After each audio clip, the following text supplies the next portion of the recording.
আসসালামু আলাইকুম এভরিওয়ান, তোমরা সবাই কেমন আছো? আশা করি সবাই ভালো আছো। তো এখন ভোরবেলায় আমি সাহারি খেতে বসেছি। তো সবাই উঠে পড়েছে। আমার মা মিনহাজকে নিয়ে বসে আছে। তো আমার খাওয়া হয়ে গেলে তারপরে মা খাবে। তো আজকে করেছে আলু সোনা করেছে, ডাল রান্না করেছিল, আর কালকের শাক ছিল, ওইটা দিয়ে খেলাম।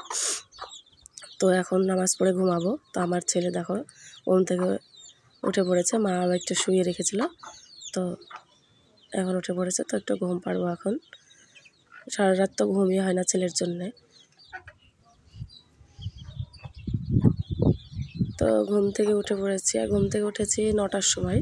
তো তারপর একটু বসেছিলাম, দিয়ে 11টার সময় আমার ছেলেকে গোসল করাই। তো দেখো আমার ছেলেকে এখন গোসল করে গা মুছিয়ে দিচ্ছে। তো ওর মাথা মুছলে ও খুবই আনন্দ পায়, কিচ্ছু বলে না, পিঠ মুছে দিলেও তাই। তো তারপরে চলো আমি এখন গোসল করবো, নামাজ পড়ে একটু বসে থাকবো। তো গোসল করে নামাজ পড়ে একটু বসেছিলাম। তারপরে এখন ইফতারের সময় হয়ে এসেছে, মা ওইদিকে রান্না করছে। তো এখন আমি এই তো মিষ্টি এখানে ভিজিয়ে রেখেছিল বোন। তো আমি এখন ফলগুলো সব কেটে নেব, ইফতারের জন্য সব কিছু রেডি করব। আর আজকে রান্না করেছে দেখো পটল, আলু আর ডাঁটা দিয়ে ঝোল করেছে, আর শাক রান্না করেছে। শাক এখনও রান্না করা হয়নি, মা রান্না করছে।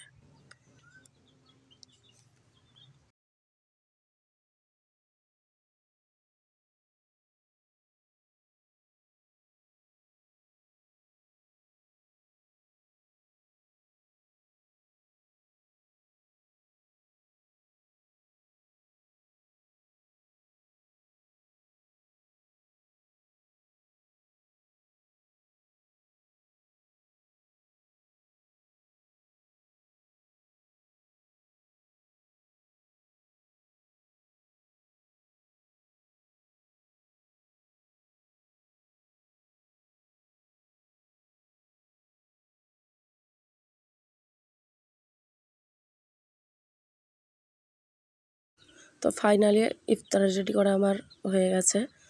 তো চলো একটু বাইরে যাই, দেখি আমার ছেলেকে নিয়ে আব্বু ঘুরে বেড়াচ্ছিল, তো কী করছে দেখি একটু বাইরে গিয়ে।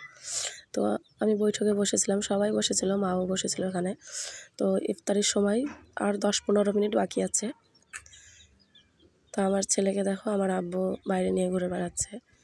তো আব্বু তো কোনো সময় আমার ছেলেকে তো ছাড়েই না, যখন একটু বাইরে যায় তো তখনই, তারপরে এসে সারাদিনই নিয়ে বেড়ায়। তো আমার মাও তাই। তো চলো এখন ইফতারির সময় এসছে, ইফতারি করব। তো সবাই মিলে এখন বাড়িতে যাব। তো ইফতারি করে নামাজ পড়ে তারপর সন্ধ্যাবেলা আমার ছেলেকে এখন ওষুধ খাওয়াবো।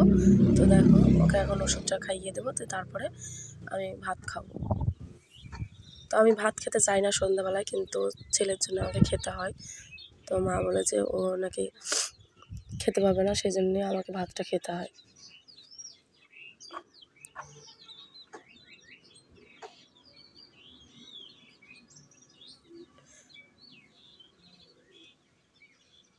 তো আমি এখন এই তো ভাত খেতে বসেছি, শাক আর পটল আলু ডাঁটা দিয়ে ঝোল। তো দেখো আমি এখন ভাত টাত খেয়ে দিয়ে তারপরে নামাজ পড়বো তারাবির। তো তারপরে আমাদের এই যে বাইরের টাইম কলটা নষ্ট হয়ে গেছিলো, মানে ছাগলে ভেঙে দিয়েছিল। তো সেটাই এখন এই দাদুটা এসছে সারাতে। তো এখানে একটা নতুন ট্যাপ বসাবে। তো আবু বলছে এটা কমা, এটা দিতে হবে না, ভালোটা দিন একটু, যেন ভালো করে পানি বেরোয়। আমার নামাজ পড়া হয়ে গেছে, আমার ছেলেকে নিয়ে সবাই এখানে খেলছে, তানিয়ারা। তো আমার ছেলেকে সবাই নিয়ে খেলে। তো আমার কাছেও থাকতেই পায় না, মানে শুধু রাত্রেবেলায় থাকে, তাই দিনের বেলায় তো আমার অসুবিধা হয় না, সবাই নাই। আর এখানে তানিয়ার তরুণ যে একটু ঢং করছিল দেখো। তো কালকে তানিয়ারা বাজার করতে যাবে সেটাই বলছিল, আর ঢং করে। তো বন্ধুরা ভিডিওটা যদি ভালো লাগে অবশ্যই আমার চ্যানেলটা সাবস্ক্রাইব করবে, আমার পাশে থেকো। তো ভিডিওটা এখান থেকে শেষ করছি, সবাই ভালো থেকো, আল্লাহ হাফিজ।